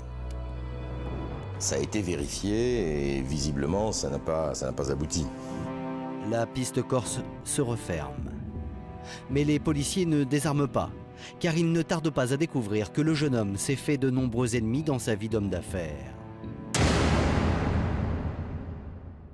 Avec toutes ces affaires qui brassaient, je lui avais dit, je l'avais prévenu, j'ai dit, tu auras un jour des ennemis, c'est obligatoire. Il a pu faire des jaloux, il a pu faire des mécontents. Pour la police, les pistes sont multiples. Les policiers trouvent quasiment à chaque fois qu'ils vont rencontrer quelqu'un, un suspect potentiel, en tout cas, quelqu'un qui a des raisons d'en vouloir à Christophe Dalmasso. À 29 ans, et avec un simple BTS de mécanique en poche, Christophe Dalmasso est à la tête d'un héritage de 15 millions d'euros. Le jeune homme décide alors de se lancer dans les affaires. Son premier investissement, c'est un garage. Il y vend des voitures de luxe d'occasion et très vite, il acquiert la réputation d'être un homme intraitable. Tous les témoignages sont concordants, la personnalité de Christophe Dalmasso est forte, à la fois diable et ange. On apprend que c'est un homme d'affaires impitoyable. Âpre au gain, un véritable homme d'affaires, j'allais dire de la Côte d'Azur, ce qui n'est pas franchement une qualité. C'est le moins qu'on puisse dire, hein. Il y a une affaire, il ne fait pas de cadeaux. Il y a eu un litige pour une histoire de voiture, de rachat, de revente. Il exigeait une commission qui était très importante, ça finit à coup de poing. Des litiges qui parfois se transforment en menaces de mort. Exemple, nous sommes en décembre 2002. Des hommes placent en dépôt-vente une Mercedes au garage de Christophe Dalmasso. Très vite, il met un mécanicien dessus et très vite, il se rend compte que la voiture est maquillée, qu'elle a donc été volée. Christophe, il avait eu un litige avec des gitans et s'est avéré que cette voiture avait été trafiquée. Il recontacte les gitans et le ton monte très vite. S'estimant floué, Christophe Dalmasso refuse catégoriquement de restituer la voiture à ses propriétaires et exige une somme d'argent. Les gitans l'aurait alors menacé. Les gitans disant on va te tuer si tu rends pas la voiture, et le ton monte comme ça entre crescendo. Après, il a eu des menaces de mort là, Christophe. Mais lui, il n'avait pas peur de la mort. Les policiers qui enquêtent sur la disparition de Christophe Dalmasso se demandent si le jeune homme n'aurait pas pu être victime d'un règlement de compte sanglant. On est dans le sud de la France où les gangs, entre guillemets, fleurissent. Il y a des filières d'exportation vers les pays du Maghreb, vers les pays de l'Est également. On a pu penser un temps que Christophe Dalmasso s'était retrouvé dans une sale affaire, embringué avec des types de la mafia sur un trafic de voitures volées. Les gitans sont interpellés. Interrogés, ils reconnaissent seulement avoir voulu faire peur à Christophe Dalmasso. Mais ils affirment n'avoir jamais mis leur menace de mort à exécution. D'ailleurs, ils ont fini par payer pour récupérer leur voiture. La piste des trafiquants de voitures de luxe s'arrête là. Cela fait maintenant 4 mois que Christophe Dalmasso a disparu. L'enquête est au point mort jusqu'au 7 janvier 2004 où René Dalmasso apprend qu'une forte somme d'argent doit être débitée du compte bancaire de son fils. On a appris au mois de janvier 2004 qu'il y avait un chèque qui était arrivé à l'encaissement, un chèque de 59 000 €. 59 000 €, une coquette somme, de quoi intriguer la banque. Un des agents examine le chèque, il appartient bien au jeune millionnaire, et pourtant il ne faut que quelques minutes à l'employé pour réaliser qu'il s'agit d'un faux. Ce chèque supporte une signature grossièrement imitée et bien évidemment l'organisme bancaire refuse le paiement de ce chèque. Et ce n'est pas tout. C'est un autre détail qui va particulièrement attirer l'attention des policiers. Le chèque est signé du 30 août 2003, soit 3 jours exactement avant que Christophe Dalmasso ne se volatilise. Pour les policiers, celui qui a falsifié le chèque a très probablement un lien avec sa disparition. D'autant que Christophe Dalmasso ne se séparait jamais de son chéquier. Christophe Dalmasso avait pour habitude de se balader avec une banane dans laquelle il y avait ses papiers, les papiers auxquels il tenait. Ce chéquier, il était dans la banane de Christophe. Il venait de l'avoir, je crois qu'il l'avait eu, il a été délivré le 25 août 2003. Donc c'était un chéquier récent. Pour les enquêteurs, plus de doute. Il ne s'agit plus d'une simple disparition. Désormais, ils tiennent une piste. On peut penser qu'il avait ce chèque avec lui, que ceux qui l'ont enlevé et tué, bien sûr, ont procédé à la fouille, j'allais dire, d'usage, et que, tombant sur ce chèque, ils ont pensé qu'ils pourraient en faire usage le moment venu. Ce chèque de 59 000 € est le seul indice dont disposent les policiers. Alors ils interrogent tous les proches de Christophe Dalmasso, et c'est Lucie, sa fille adoptive, qui va leur livrer une information capitale. Lucie va finir par apprendre aux policiers que ce chèque, elle l'a vu, et que c'est son petit copain, Edno Borba da Silva, qui est un Brésilien, qui lui aurait montré quelques jours après la disparition de son père, cette formule de chèque. L'enquête se tourne alors vers Edno Borba da Silva. Edno Borba da Silva est brésilien, il a 34 ans et il est danseur de capoeira. Il danse dans la rue, voilà, hein, et il n'a pas de revenus. Hein. L'homme est sans ressources, et c'est l'un de ses amis brésiliens qui lui présente Christophe Dalmasso. Les deux hommes sympathisent. L'homme d'affaires propose alors à Edno Borba da Silva de s'installer à Château-Beaulieu dans un studio, au premier étage. Et c'est à ce moment-là qu'Edno Borba da Silva devient le petit ami de Lucie. Il vit au crochet de Lucie Dalmasso dans un appartement du Château-Beaulieu, appartement de Christophe Dalmasso. Les enquêteurs se demandent alors comment le Brésilien a fait pour avoir entre les mains le chèque de Christophe Dalmasso. Face aux policiers, Edno Borba da Silva affirme que Lucie s'est trompée. Il n'a jamais vu ce chèque de 59 000 €. Mais il reconnaît toutefois avoir reçu d'autres chèques de Christophe Dalmasso. Borba da Silva explique à la police que ces chèques lui ont été donnés par Christophe, vivant fin août 2003, contre un terrain au Brésil lui appartenant. Un beau terrain, sécurisé, magnifique. Il dit oui, mais moi je vais vous envoyer l'acte. Il nous fait croire, monsieur Borba da Silva, qu'il y a un acte et tout. Borba da Silva aurait donc en sa possession un acte de vente du terrain comme preuve de sa bonne foi. Mais les policiers ne croient pas un mot de cette histoire. Et l'homme, pressé de questions, va finir par faire une stupéfiante révélation corroborée par Lucie. Lucie et Edno vont à l'unisson révéler aux policiers qu'en réalité ils savent très bien où se trouve Christophe, c'est-à-dire au Brésil. En disant il en avait assez de la vie en France, des contraintes multiples et variées. Il dit qu'il est au Brésil, qu'il a une femme et qu'il a un enfant là-bas. Edno Borba da Silva va même jusqu'à affirmer que Christophe Dalmasso lui a téléphoné peu de temps après son départ pour le Brésil. Une information que confirme son ami Cléonacio. Edno, selon lui, il a eu Christophe au téléphone. Moi, je ne le croyais pas trop. Mais Lucie Dalmasso, qui était à côté, a affirmé effectivement qu'il a eu Christophe au téléphone, qu'elle était à côté, que je pouvais le croire. Les enquêteurs décident de vérifier point par point la déposition d'Edno Borba da Silva. Et ils vont aller de surprise en surprise. Il y avait quand même eu des recherches au Brésil hein, par l'ambassade de France, par la police brésilienne, etc. Donc il n'avait pas du tout été localisé. Aucune trace de billet d'avion n'avait été trouvée, etc. Il n'y avait aucune inscription de terrain vendu à Christophe Dalmasso. Ils n'ont rien trouvé. Ceci a été vérifié par les enquêteurs de police. Borba da Silva n'a jamais eu de terrain au Brésil. Et par voie de conséquence, il n'en a jamais vendu. Donc, les enquêteurs étaient quand même très circonspects sur cette piste brésilienne. Hein. Borba da Silva aurait donc menti. L'homme est désormais dans le collimateur des enquêteurs. En examinant son emploi du temps du 2 septembre 2003, jour de la disparition de Christophe Dalmasso, il découvre un détail troublant. Il avait une blessure sur le sourcil. Il a même demandé ma carte vitale pour aller se faire soigner.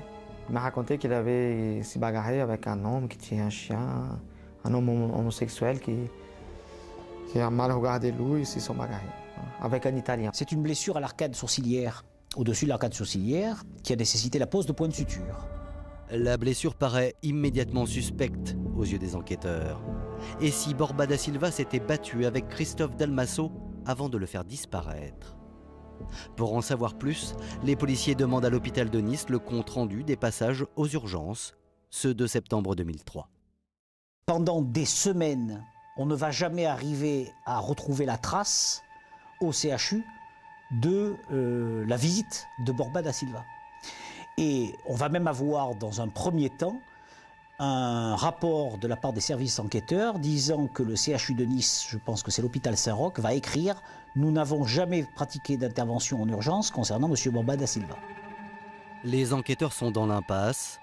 René Dalmasso, pourtant, refuse de baisser les bras. Elle est convaincue que le Brésilien est impliqué dans la disparition de son fils. Alors, elle décide de mener sa propre enquête. C'était la dépression ou l'action. Je ne pouvais pas faire autrement. Je me suis investie à fond dans l'enquête. Je suis allée partout. C'est normal, c'est mon enfant. Alors, René Dalmasso se rend à l'hôpital Saint-Roch de Nice et consulte le registre des admissions. Et là, elle trouve la preuve qu'elle cherchait. Enno Borba da Silva a bien été admis aux urgences et il était accompagné de Lucie. Lucie, c'est elle qui fait les entrées, qui fait la déclaration, qu'elle paye en espèces, alors qu'elle a toujours dit qu'elle avait donné la carte vitale. Elle paye en espèces 23 €. Et au lieu de marquer Borba, elle fait marquer Borla. Borla. C'est pour ça que quand la police a recherché dans les entrées de Saint-Roch, on n'a pas retrouvé Borba. Grâce à la ténacité de René Dalmasso, l'enquête est relancée. Enno Borba da Silva fait figure de suspect. La police se rend à son domicile dans l'espoir de trouver de nouveaux indices. On va procéder à des opérations de perquisition qui vont permettre la découverte de cette carte qui est au nom de Christophe Dalmasso et qui va être retrouvée dans l'appartement de Borba da Silva. Une carte de fidélité d'un magasin niçois que Christophe Dalmasso avait toujours sur lui. Enno Borba da Silva est mis en examen pour enlèvement et séquestration et placé en détention. Un nouvel espoir pour René Dalmasso. C'est vrai que pour moi, ça a été un grand soulagement de me dire enfin, un qui part en prison. Enfin, on va savoir. On va savoir. En effet, 1 an après la disparition de son fils, l'affaire va connaître un nouveau rebondissement tragique.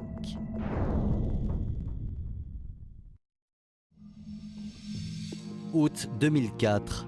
Comme chaque été, les plages de la Croisette sont envahies par les touristes. L'un des nageurs fait une macabre découverte. Au milieu de la baie de Golfe-Juan, les baigneurs vont tomber sur des morceaux, des fragments d'os. On va très rapidement se rendre compte, lors de la découverte, que certains ossements sont des ossements humains. Il s'agit de pieds humains, un pied gauche, un pied droit, un tibia, un péroné, une partie d'une boîte crânienne et une vertèbre cervicale. Les ossements du pied retrouvés sont bien les ossements de Christophe Dalmasso.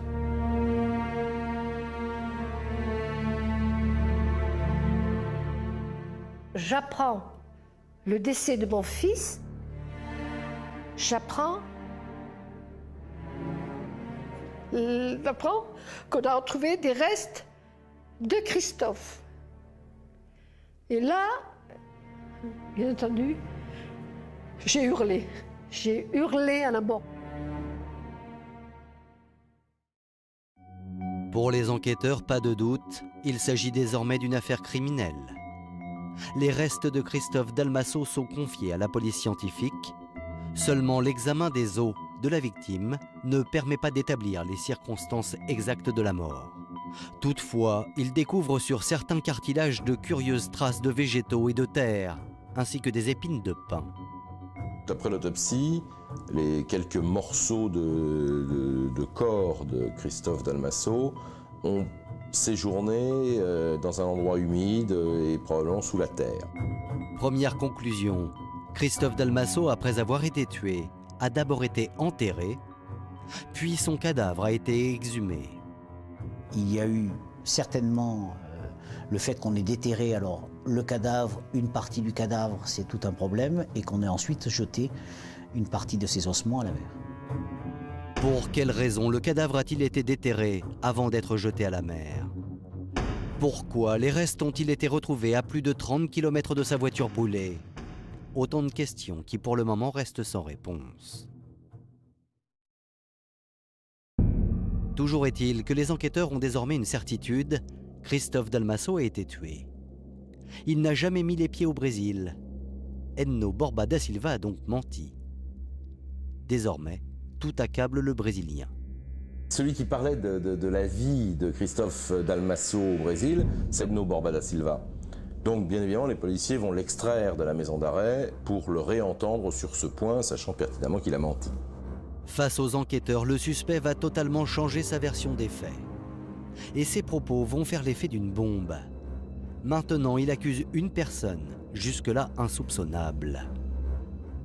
Borba da Silva, il est coincé et il n'a pas d'autre solution pour s'en sortir, en tout cas c'est ce qu'il croit, que de balancer.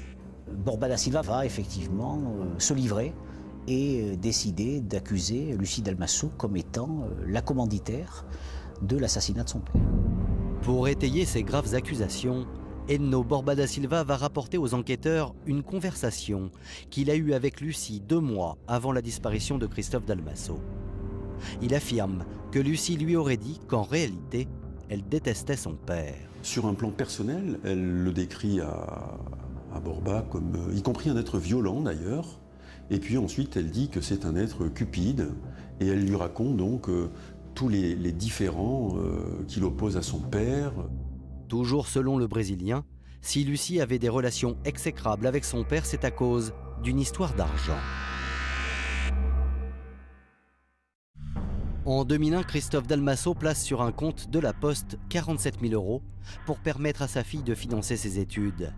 Seulement Lucie va très rapidement faire une découverte. Elle surveillait à distance ses comptes et elle s'est aperçue que son père avait ponctionné de l'argent sans l'en avertir.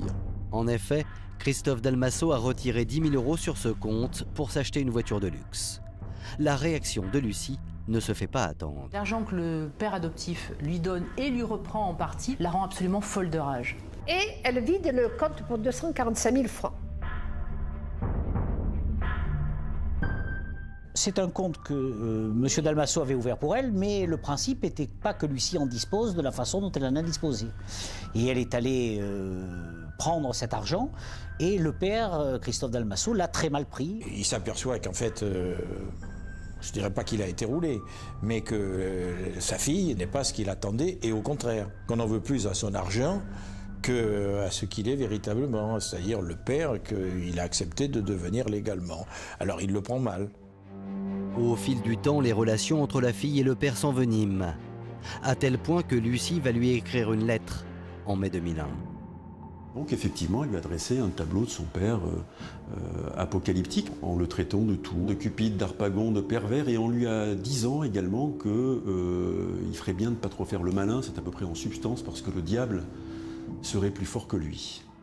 Et elle conclut d'ailleurs ce courrier en disant « Tu ne l'emporteras pas au paradis ». Tu ne l'emporteras pas au paradis. Cette phrase résonne comme une menace. D'ailleurs, Lucie va traîner son père en justice et réclame réparation.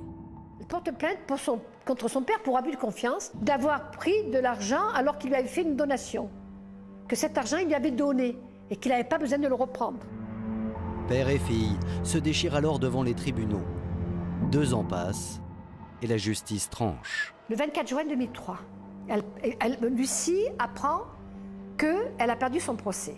Et elle est condamnée à rendre l'argent à son père, plus des dommages et intérêts. Christophe Dalmasso a désormais rompu tout contact avec sa fille. Il pense que l'affaire va en rester là, jusqu'à ce jour d'août 2003 où il découvre un petit mot sur son pare-brise, un message là encore au parfum de menace. Christophe, j'étais là-bas à la cuisine, il vient et puis il me dit « Maman, Lucie a mis un papier sur mon pare-brise. Il me dit, il n'était pas signé, mais il me dit, j'ai reconnu son écriture. Rira bien qui rira le dernier. Et là, il me dit, sa froideur me fait peur, maman.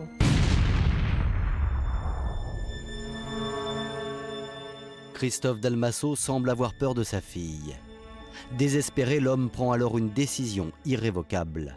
Christophe Dalmasso avait engagé une procédure pour déshériter sa fille. Il voulait lui retirer son nom et il voulait en fait annuler cette procédure d'adoption qu'il avait faite quelques années auparavant. Parce qu'il se sent menacé, Christophe Dalmasso rédige son testament en faveur de son frère. Christophe fait un testament en faveur de son cher petit frère Laurent, en marquant dessus « Si je ne peux le faire avant mon décès, je veux qu'une contestation d'État soit engagée contre ma soi-disante fille. » Ce testament, c'est à la fois le cri d'un homme un peu désespéré, il me semble, de la part de quelqu'un qui présage, qui sent qu'il peut lui arriver quelque chose. Je ne dis pas qu'il sent que ça peut lui revenir du côté de Lucie, mais je sens la lecture de ce testament, elle vous fait froid dans le dos. Entre les lignes, Christophe Dalmasso semble redouter qu'il ne lui arrive quelque chose.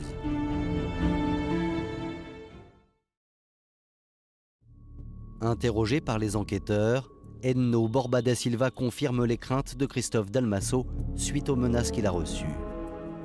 Il affirme qu'en août 2003, un mois avant sa disparition, Lucie lui aurait proposé un contrat pour tuer son père. Il va dire, elle m'avait demandé à moi de l'exécuter. Elle me promettait 1 000 € plus un loyer à vie, enfin un logement à vie dans le fameux château de Beaulieu. Chose qu'il avait refusée parce que je vous disais qu'évidemment, lui n'avait aucune raison d'en vouloir à Christophe Dalmasso, strictement aucune. Toujours selon Edno Borba da Silva, Lucie n'aurait pas pour autant renoncé à son macabre projet. Voici selon le Brésilien le récit détaillé des événements le jour de la disparition de Christophe Dalmasso. Ce fameux 2 septembre, il expliquera aux policiers que Lucie avait recruté 2 Tunisiens et un Brésilien. Les 3 hommes seraient cachés à l'intérieur du parking Foch. Un parking situé à une centaine de mètres de Château-Beaulieu, là où habitent Lucie et son père. Ce jour-là, Christophe Dalmasso arrive au parking, il est 12h30. Lucie surveillait la scène et plutôt l'arrivée de son père au parking Foch. De la fenêtre des toilettes communes du 4e étage du château Beaulieu. Lucie Dalmasso communiquant par téléphone avec ses sbires et ayant, je dirais, la direction des opérations. Par téléphone portable, elle aurait signalé à ses complices l'arrivée de son père.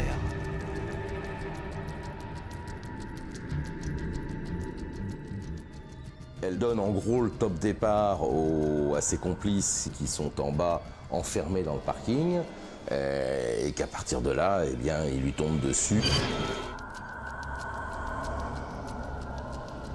Christophe Dalmasso a-t-il été tué dans le parking? Ou a-t-il été enlevé, puis exécuté dans un autre lieu? Edno Borba da Silva l'ignore. Le Brésilien n'en a pas pour autant terminé avec sa déposition. Le 2 octobre 2003, alors que la disparition de Christophe Dalmasso est annoncée officiellement dans la presse, Edno Borba da Silva aurait participé à une petite fête morbide, organisée par Lucie et sa mère Elisabeth à Château-Beaulieu. Quelques jours après la disparition de Christophe Dalmasso, Elisabeth, son ex-femme et sa fille fêteront cette disparition au champagne. Ce sera dit par Edno Borba. Évidemment, je vous demande de considérer que quand il le dira, personne ne le croit. Et heureusement, un témoin viendra le confirmer. Ce témoin, c'est Cléo Nacio, un locataire. Il a rendu visite à Lucie au château Beaulieu. Il commémorait apparemment quelque chose qui était arrivé à Christophe lui-même. Ils étaient tous contents et rigolaient. Et Elisabeth, elle m'a dit, maintenant Christophe va payer tout ce qu'il nous a fait. C'est bien fait pour lui. On va commémorer la disgrâce de Christophe. Choqué par cette scène surréaliste, le locataire quitte les lieux. C'est une anecdote qui fait froid dans le dos.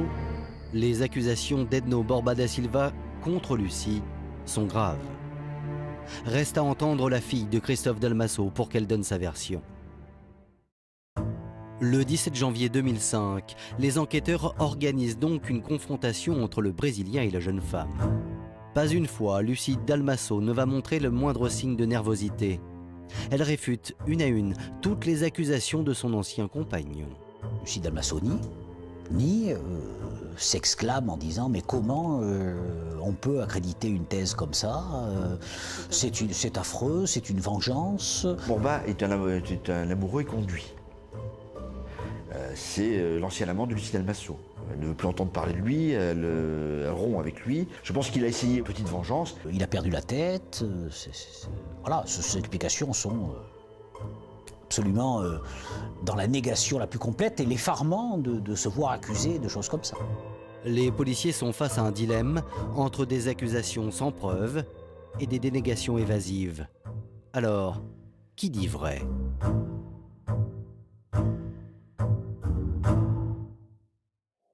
Dans un premier temps, les enquêteurs vont tenter de vérifier point par point la version d'Edno Borba da Silva.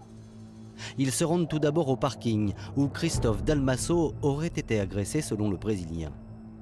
Sur place, ils ne trouvent aucune trace de sang ou un quelconque indice permettant d'affirmer que le crime aurait été commis dans ce sous-sol. À Château-Beaulieu, où Lucie aurait, selon le Brésilien, orchestré le meurtre de son père, ils interrogent tous les habitants de l'immeuble. Cléonasio se souvient alors d'un détail crucial, juste après la disparition de Christophe Dalmasso. Je commence à sentir une odeur terrible au niveau des caves. C'était une odeur de viande pourrie, c'était une odeur insupportable. Ça fait 3 ans que je suis là, j'ai jamais senti ça. Cette odeur, elle a perduré au moins un mois. Pour René Dalmasso, une conclusion s'impose. Il est mort et il est mis dans les caves du château Beaulieu. Les policiers sont perplexes. Christophe Dalmasso a-t-il été tué dans le parking puis transporté dans les caves de Château-Beaulieu, comme semble le croire René Dalmasso? Le cadavre en décomposition a-t-il été ensuite enterré et déplacé? Comment son squelette s'est-il retrouvé au bord de la mer? Autant de questions jusque-là sans réponse. Alors, les enquêteurs décident d'examiner les relevés téléphoniques de Lucie Dalmasso. Grâce aux antennes relais, ils vont pouvoir déterminer ses déplacements dans les jours et les semaines qui ont suivi la disparition de son père. Et les policiers finissent par découvrir que le 4 octobre 2003, exactement un mois après la disparition de Christophe Dalmasso, Lucie se trouvait au Canet, un village sur les hauteurs de Cannes. On sait que le grand-père de Lucie possède une propriété sur les hauteurs de Cannes, du Canet. Et donc, bien évidemment, on peut imaginer qu'il a été enterré là. Le terrain semble un emplacement idéal pour enterrer un corps. On y accède par un chemin envahi par des broussailles et il n'y a aucun vis-à-vis. Mais les enquêteurs s'interrogent, pourquoi le corps de Christophe Dalmasso a-t-il été exhumé? Encore une fois, c'est Edno Borba da Silva qui va leur apporter une réponse. Lucie lui aurait dit que le fait de déterrer le corps, c'était pour permettre qu'on le retrouve, évidemment, et qu'elle puisse toucher l'héritage. En France, pour hériter de quelqu'un qui a disparu, il faut attendre 10 ans si on n'a pas retrouvé le corps. Elle l'a fait déterrer et on l'a jeté après par-dessus le pont de l'Aube. C'est à côté du terrain du grand-père. Le scénario d'Edno Borba da Silva paraît plausible. En effet, en se rendant sur les lieux, les policiers ne trouvent pas où le corps aurait été enterré, mais constatent que le terrain du grand-père surplombe le pont de l'Aube, sous lequel coule un petit torrent qui se jette directement dans la mer. Là où les restes de Christophe Dalmasso ont été retrouvés.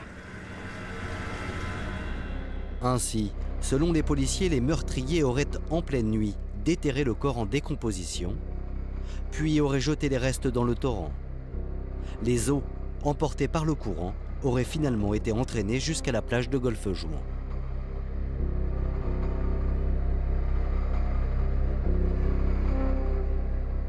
Les affirmations d'Edno Borba da Silva sont des éléments extrêmement lourds, extrêmement graves contre Lucie. En tout cas, ça ne sort pas Borba da Silva, mais ça enfonce complètement Lucie. Le 3 février 2005, Lucie Dalmasso est mise en examen pour complicité de meurtre.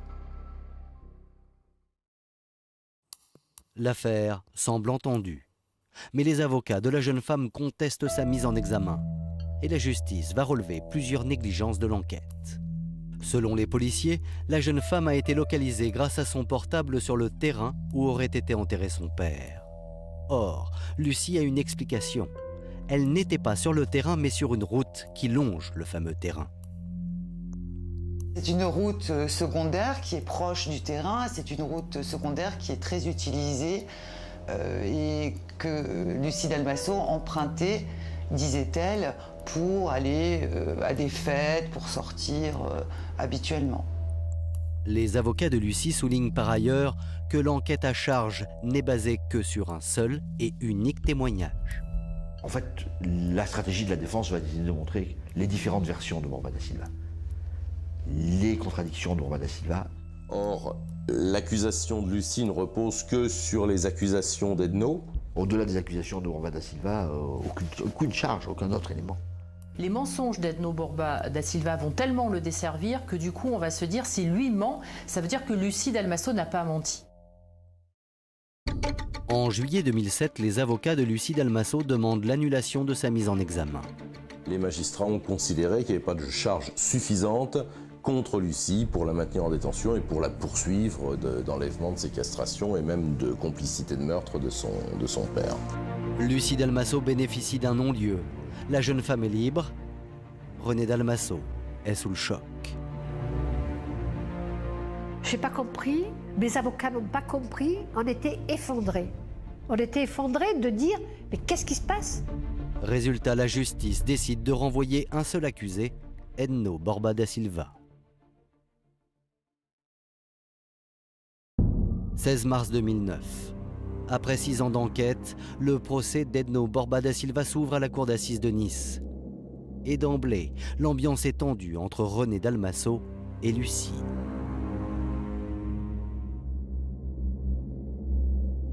On voit arriver Madame Dalmasso avec ses fils sur le banc de la partie civile. On apprend très vite que Lucie Dalmasso a demandé à être aussi dans la partie civile. Je ne la voulais pas à côté de moi.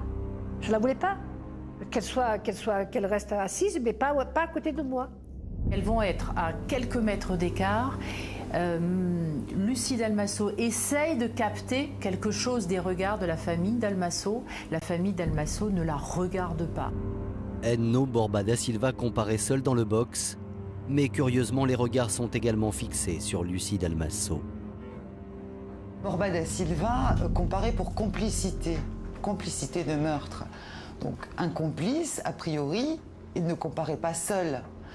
Et là, effectivement, il se retrouve seul dans le box des accusés. Et tout le monde sait, bien sûr, que la fille de M. Dalmasso a été, elle, mise en examen et a bénéficié d'un non-lieu. Donc automatiquement, il se passe quelque chose à ce niveau-là. Dès le début, on ressent cela.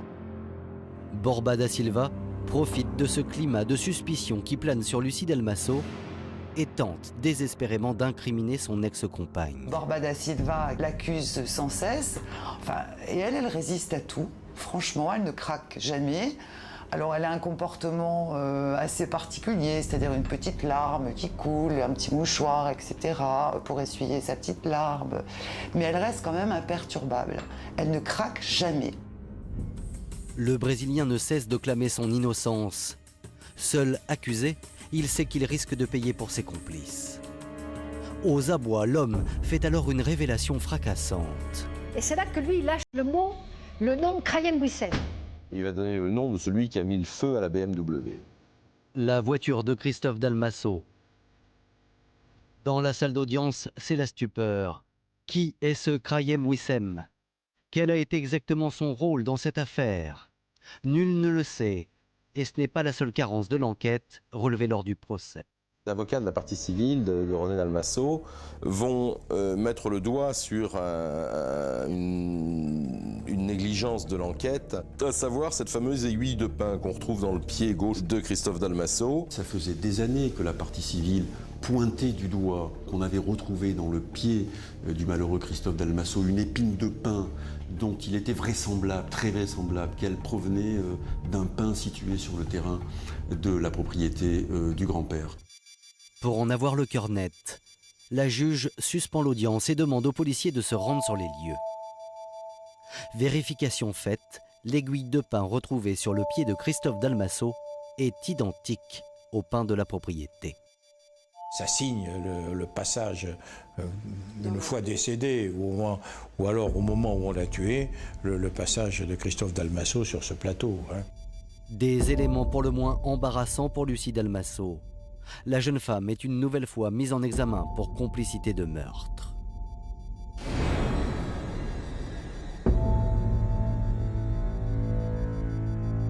Face aux négligences de l'enquête, la présidente de la Cour décide de renvoyer le procès à une date indéterminée. Il y a énormément de zones d'ombre, on n'a qu'une partie du corps, on a éventuellement un mobile, mais on n'a pas, on a peut-être le commanditaire, mais on n'a pas l'exécutant. On a un complice possible des exécutants, là, ou de l'exécutant. Et on a une trame du scénario, mais voilà, c'est tout. Une seule personne va tirer profit de ce fiasco judiciaire. Après 5 années de détention provisoire, Da Silva a été libéré hier soir. La lourde porte de la maison d'arrêt de Nice vient de s'ouvrir sur Edno Borba da Silva. Les 5 dernières années qu'il vient de passer derrière les barreaux tiennent en 2 sacs et un carton. Ses avocats l'attendent. Le jeune Brésilien, qui a eu 34 ans il y a 2 jours, ne réalise pas vraiment ce qui lui arrive. C'est 5 ans que je parlais et j'aimais personne à mes côtés. Le Brésilien est libre, mais sous contrôle judiciaire, et il doit rester en France.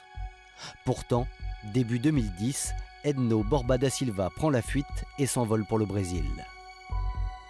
Un beau matin, il m'appelle en me disant « Voilà, maître, j'ai décidé que je ne respecterai plus mon contrôle judiciaire, je m'en vais. » Il se rend compte de sa situation, il a déjà fait de la préventive, il n'a pas envie de recommencer, il n'a surtout pas envie que tout lui tombe sur le dos et qu'il paye, lui, tout seul, alors quand certainement il doit connaître la vérité et que la vérité, c'est qu'il ne doit pas être le seul à payer. Il me dit « Non, je pars, je m'en vais, je ne respecte plus le CJ. Je pars et je reviendrai pour le procès et je n'ai plus jamais eu de nouvelles de M. Borba. » Les policiers ont réouvert l'enquête et interpellé Krayem Wissem, l'homme qui aurait brûlé la voiture de Christophe Dalmasso. Face aux enquêteurs, il se montre très bavard. Krayem Wissem, il avoue qu'il a brûlé la voiture avec 2 complices, qu'il a fait le transport du corps de Christophe, qu'il a brûlé la voiture, mais il n'a pas tué. Il n'a pas tué Christophe. Questionné sur les identités des meurtriers, Krayem Wissem oriente les enquêteurs sur une seule piste. Il confirme que le soir des faits, il aurait été appelé par Borba da Silva, qui lui aurait demandé de l'aider à transporter des sacs. De son appartement qu'il occupait à Château-Beaulieu. Et le fameux Wissem dit, à un moment donné, il y a des sacs, je les ai trouvés mous. Donc je lui ai demandé ce que c'était, parce que les gravats c'est dur. Et là, les sacs sont mous. Bon, et à ce moment-là, Edno lui aurait dit, écoute, j'ai eu une embrouille avec un mec, je l'ai tué, il est dans le sac. De toute façon, je te demande rien d'autre que de m'aider à transporter ces sacs, et puis un point c'est tout. Wissem, il n'a pas posé plus de questions que ça, c'est pas, il fait pas partie de la police. Hein. Donc lui, il s'est contenté de pousser les sacs, s'estimant sans doute content d'être vivant, et puis il a lâché l'affaire. Ça accrédite effectivement le fait qu'il aurait été découpé après son décès. Il y a même une précision de toute façon, semblant dire que si cette opération de découpage aurait été faite dans la baignoire. Pour la première fois, un des protagonistes de l'affaire aurait donné le nom de l'un des meurtriers.